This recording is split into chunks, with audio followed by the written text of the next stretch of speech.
Olá pessoal, estamos aqui mais uma vez no canal Condomínio Alerta. Eu sou Gustavo Veiga, advogado, e hoje o nosso tema é a importância de escolher bem os prestadores de serviço do condomínio.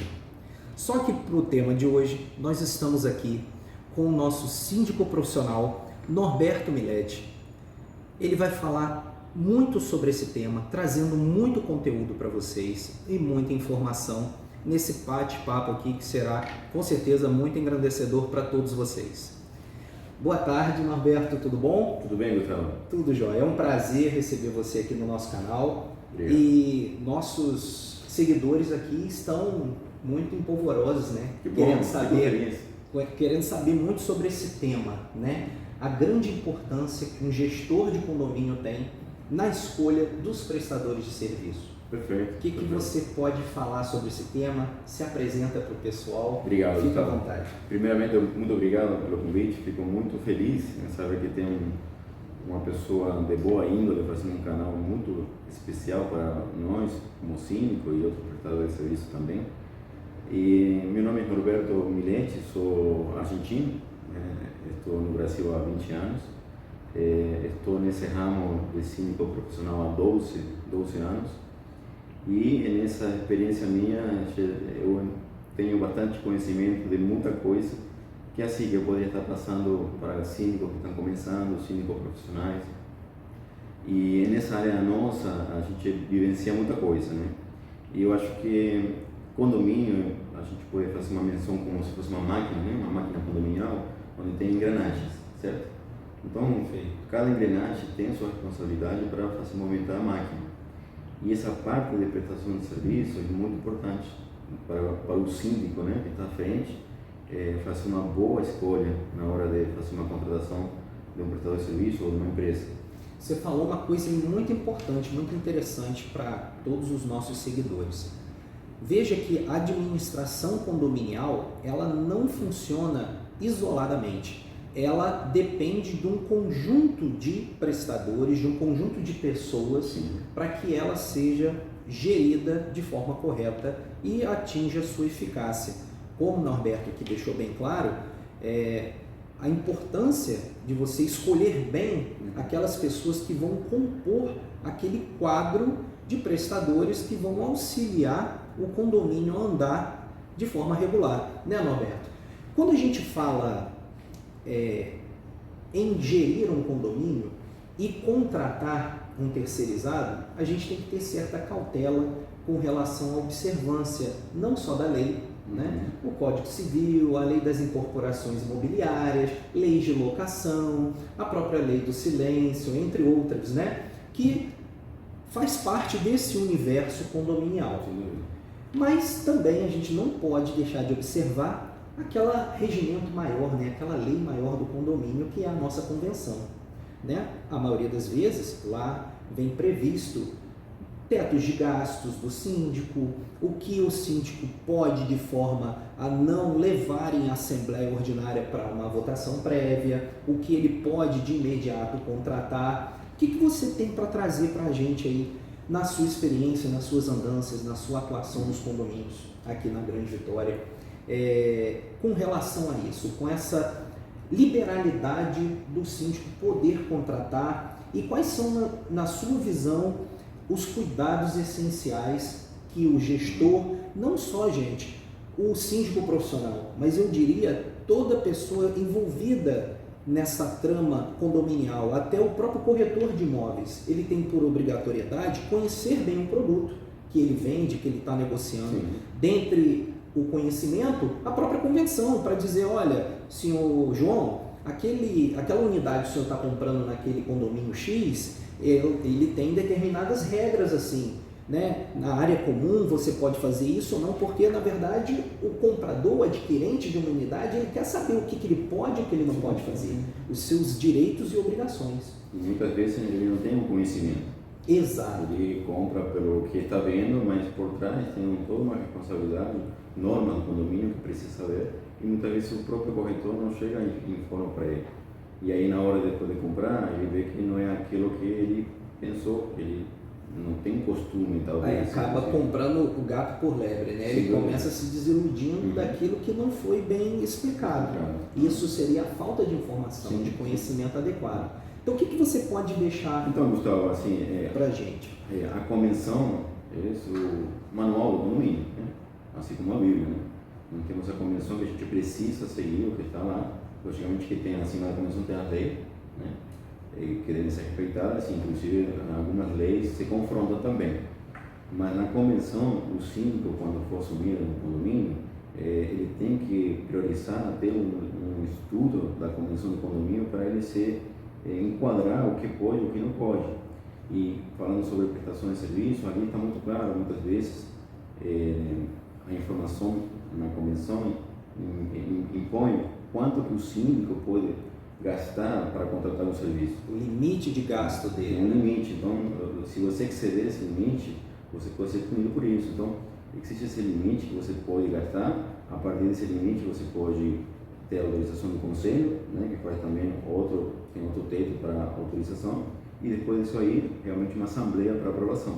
Exatamente. Inclusive, se me permite, o próprio Código Civil, né, acima da convenção, prevê lá no artigo 1348, dentro das atribuições legais do síndico, a convocação das assembleias, levar a aprovação de contas, né, e também da previsão orçamentária. Então, exatamente o que você falou.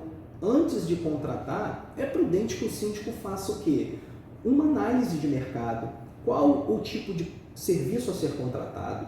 Se existe mais de uma empresa no mercado competente, faça uma licitação, né? Leve para a Assembleia, porque afinal a decisão sobre o que e como ocorrem as coisas no condomínio é da Assembleia, né? O síndico é o mero gestor da coisa comum, mas é a Assembleia que vai referendar todo e qualquer ato ali do síndico, né? Na verdade, nessa prestação de serviço para a contratação de uma empresa na Assembleia, geralmente são valores expressivos, certo? Temos empresas que vão ser contratadas para um serviço grande, e aí o síndico tem que levar esse orçamento para aprovação da Assembleia. Mas existe outra situação de orçamentos de contratação de empresas ou prestadores de serviços de despesas ordinárias, com manutenção de piscina, manutenção de jardim, a contratação da administradora, a contratação de um escritório jurídico.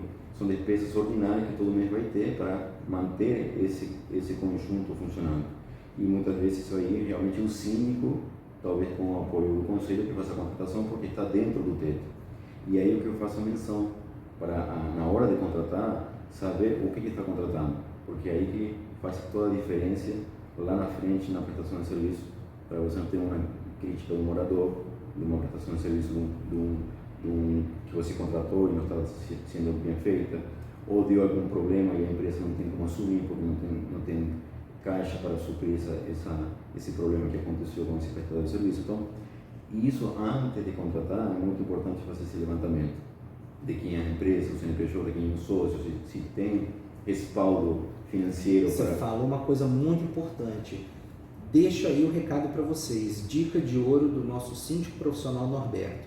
Antes de qualquer contratação, pesquise bem no mercado qual o tipo de prestação de serviço, o histórico daquela empresa. Exija as certidões negativas, civis, criminais, trabalhistas, porque, como vocês sabem, administradores, um passivo trabalhista de uma empresa que você está adquirindo pode refletir no condomínio, pois a responsabilidade acaba sendo solidária do condomínio para com aquela dívida passivo trabalhista. Então as CNDs, né, negativas, criminais, inclusive trabalhistas, são de suma importância para que o gestor tenha a tranquilidade de contratar.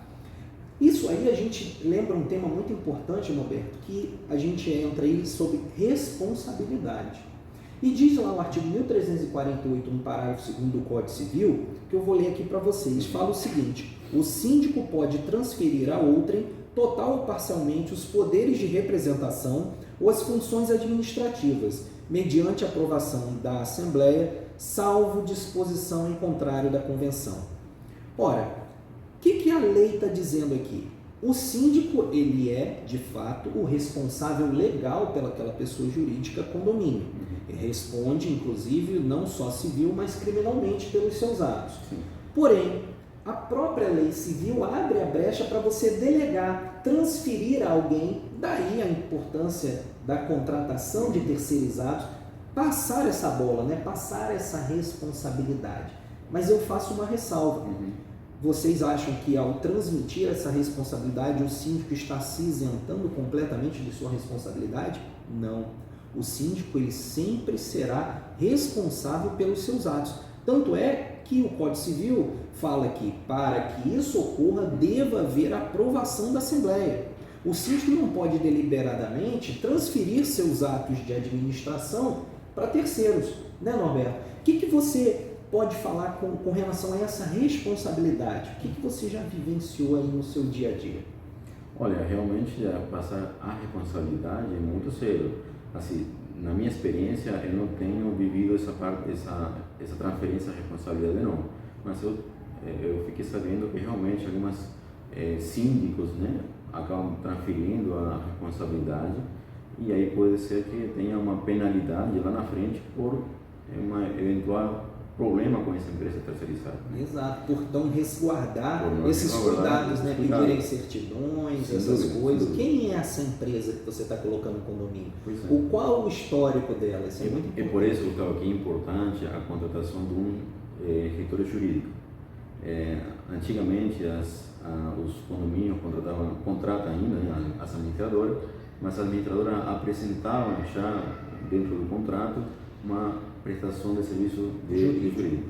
Isso foi há um tempo atrás, mas agora perante a Ordem dos Advogados. A Ordem dos Advogados. A Ordem dos Advogados iniciou os condomínios aqui, não sei lá fora, mas aqui em Espírito Santo, iniciou eles por causa de que estavam oferecendo um serviço que não podia.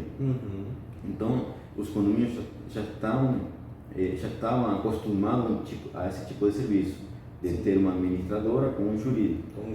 Então, dentro desse pacote, que é um pacote relativamente tranquilo para o condomínio, tinha esse escritório que depois disso aí não teve mais. E aí agora precisa o condomínio entender isso aí e contratar um escritório jurídico para dar todo esse suporte que você está falando agora. Porque o que acontece? Recentemente a gente estava em negociação em um condomínio pela manutenção dos elevadores. Reduzir o custo do elevador, o síndico à frente, para tentar reduzir o custo dos elevadores que estava alto. A mantenedora falou assim, eu reduzo o custo, ok, em 5% durante 12 meses, 15% durante 24 meses, 25% durante 60 meses. Então a mantenedora estava querendo o quê? Fazer um contrato de 5 anos para reduzir progressivamente. Não, progressivo não. Ele deu 3 propostas. 5, 15 e 25. A 25 é a maior percentual de redução, mas tinha que fazer um aditivo por um prazo mais longo de 5 anos. E aí o que acontecia? O síndico vai e assina um contrato de 5 anos. Entendeu? Então aí que entra o jurídico para dar esse apoio, porque se o síndico fechar um contrato de 5 anos, sabendo que ele está por lei dentro da convenção disse que 1 ano, ele pode ter depois um problema passivo. Exato. E o importante aí, Norberto, você falou bem, fica a dica para um bom administrador. Pessoal, atentem a uma coisa. Se você vai contratar prestadores de serviço cuja a proposta se vê ali de certa forma onerosa ou vincule o condomínio a contratações por períodos longos, tenha a ciência que sua gestão quanto síndico, ou pela convenção ou pelo Código Civil, vai ser de 1 a 2 anos, com uma possível reeleição. Então, se você for contratar por 5, 6 anos, você primeiro não tem a garantia que vai ser reeleito. E se você passar a uma nova gestão, a um novo síndico, um contrato que você assinou, com um exemplo aí, como o Norberto falou, os contratos de prestação de serviço para elevadores, de manutenção. Geralmente as empresas costumam lançar contratos com prazos um pouco mais dilatados, mas maiores e com previsão de cláusula penal de até 50% de pagamento do valor do contrato em caso de rescisão antecipada. Ora, veja bem, isso aí vai impactar em quê, caro síndico, caro administrador? na receita direta do condomínio. E isso impacta onde? Na AGO, na Assembleia Geral Ordinária, onde o síndico tem que levar todos os condôminos à previsão orçamentária.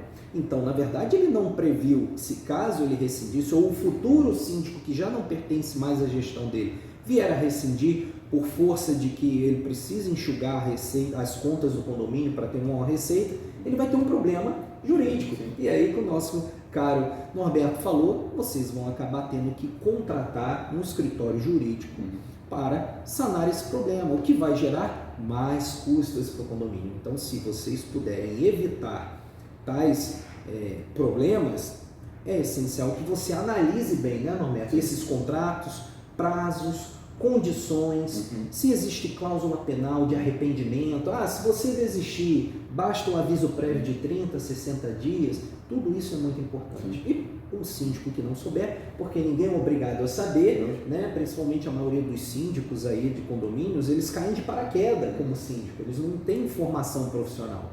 Então é importante que ele se acerque de uma pessoa capacitada, uma pessoa que entenda da legislação. Né, Roberto? E quando a gente vai falando, por exemplo, questão de responsabilidade mais, a gente pode atentar para o quê? Além da formalidade dos contratos, para a gente dar para um profissional capacitado, um advogado, ler as cláusulas do contrato para redigir bem, as certidões, que nós falamos no início do nosso bate-papo, requerer as certidões dessa empresa terceirizada, criminal, civil, né, para que você não venha a ter problemas futuros, e falar lá também exigir as guias, né, dos funcionários daquela empresa, porque, lembre, prestador de serviço de portaria, por exemplo, por mais que ele não seja uma contratação de mão de obra direta do condomínio, seja uma terceirização, o não pagamento das responsabilidades trabalhistas dele vai implicar uma responsabilidade do condomínio, né, Dom? O condomínio é corresponsável. Corresponsável. E eu tenho uma experiência muito interessante nesse assunto aí. A condomínio contratou uma empresa terceirizada em mão de obra, né? Essa empresa estava fornecendo a parte da portaria e limpeza, e assim durante uns 10 meses. Ele todo mês mandava a documentação, a administradora fazia o levantamento da documentação, dava ok, o condomínio fazia o pagamento. Só que essa documentação estava sendo fraudada. Ele não estava recolhendo os impostos, ele estava manipulando os documentos para poder apresentar ao condomínio e ele receber. Só que não estava pagando o FGTS, não estava pagando o INSS, os funcionários. E aí, quando a gente solicitou para um funcionário fazer um levantamento se estava sendo recolhido, a gente viu que tinha meses sem recolher o FGTS. Aí o condomínio cancelou o contrato, teve que contratar um advogado, um jurídico para resolver esse problema. E aí foi um dor de cabeça, né? Então, por isso que é muito importante realmente você analisar realmente quem está entrando no seu condomínio. É verdade. E a gente se depara aí também, Norberto, com um problema que ocorre muito em muitas empresas, que é o que a Justiça do Trabalho tem entendido como pejotização. Às vezes, donos de empresa e até mesmo o síndico contrata aquela mão de obra como se ele fosse um MEI, né? Manda a pessoa abrir uma pessoa jurídica, um MEI, e contrata para prestação de serviço, como por exemplo, serviços gerais, auxiliar de serviços gerais. Só que, como todos sabem, para quem não sabe aí, o síndico não profissional, até corretores de imóveis, é muito importante, gestores, administradoras, que o que vai vincular, dar início à relação de emprego são as características do vínculo de emprego, independente da sua formalização.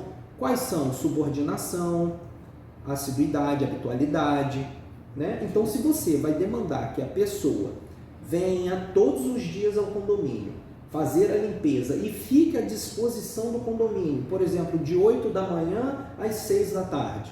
Ora, dizer que aquela pessoa é um profissional autônomo é um exagero. É óbvio que isso, diante da Justiça do Trabalho, diante do juiz, não vai colar, né? E o juiz vai condenar e vai jogar a responsabilidade para cima do condomínio, pedindo que aquele tempo que aquela pessoa ficou ali prestando serviço seja reconhecido como vínculo de emprego.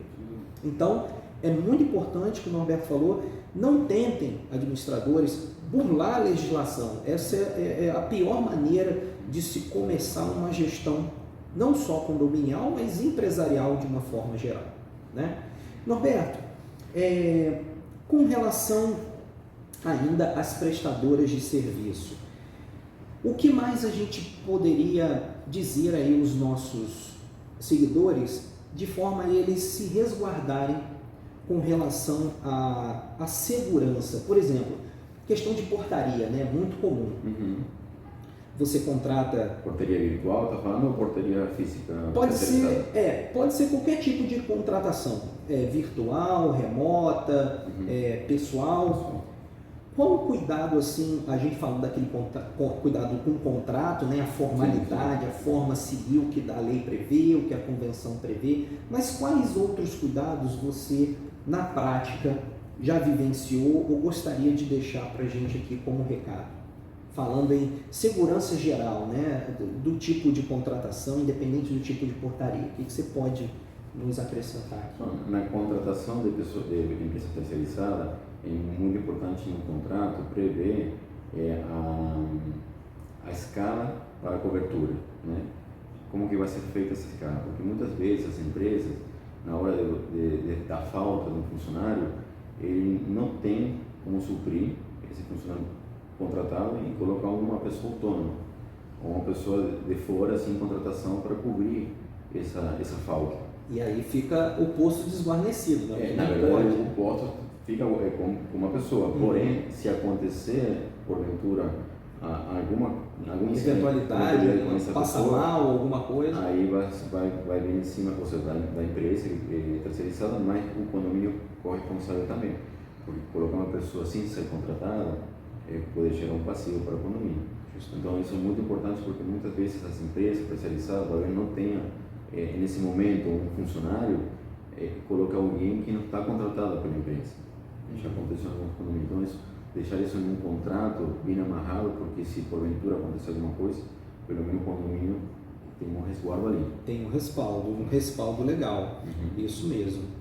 Bom, pessoal, vocês veem que é de suma importância que você, gestor, administrador, síndico profissional ou não profissional, ao contratar qualquer empresa de terceirização, tanto de segurança remota, tanto se faz portaria remota, a presencial, sistema de segurança, atentem sempre, a formalidade do ato, né?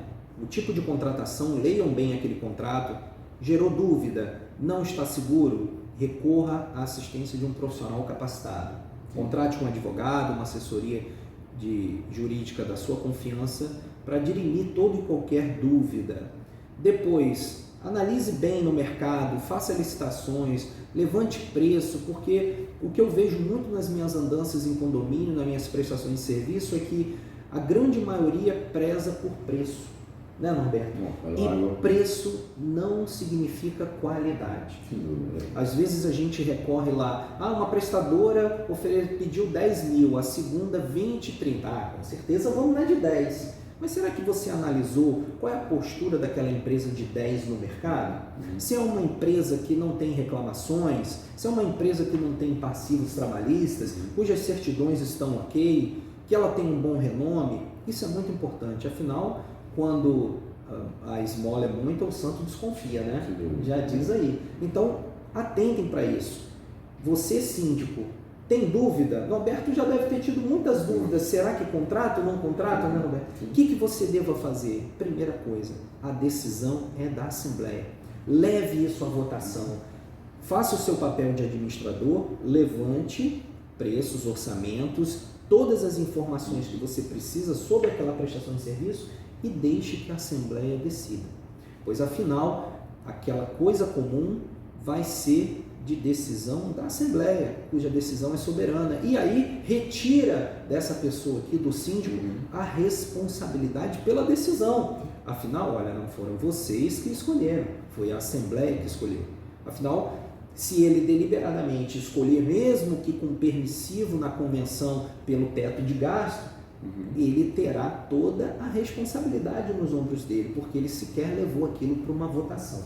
Então, atentem para isso, formalidade, convoque síndico à Assembleia sempre que pertinente, observe os gastos, faça sua previsão orçamentária de forma correta e ordeira, sua prestação de contas, que com certeza vocês estarem evitando grandes problemas, ok? Bom, nós estamos aqui nesse bate-papo muito bacana com o Norberto.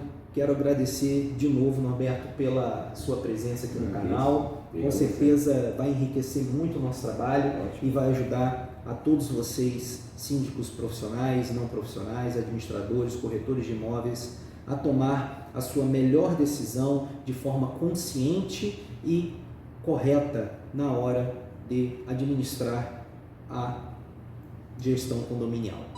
Agradeço a você, Norberto. Gostaria de deixar a sua palavra final para os nossos espectadores. Fique à vontade. Obrigado, a palavra sua. Primeiramente, obrigado. Espero outra oportunidade como essa. Com certeza, será um prazer. Tem muitos temas que a gente pode tratar nesse ramo de economia, tem muitos temas mesmo. E, bom, agradecer mais uma vez e estou à disposição, né? Se alguém quiser conversar também, bater um papo na parte de síndico profissional ou síndico condômino, também me exponho aí para estar tirando dúvidas, né? No canal do Gustavo. Será um prazer interagir com os nossos seguidores aí. O Norberto está aí para poder ajudar e acrescentar nesse trabalho com informação. Afinal, aquilo que eu sempre digo, conhecimento adquirido e não compartilhado não vale de nada. Ok? Obrigado, Norberto, mais uma vez. Obrigado. Até a próxima. Obrigado a todos vocês e um grande abraço. Valeu.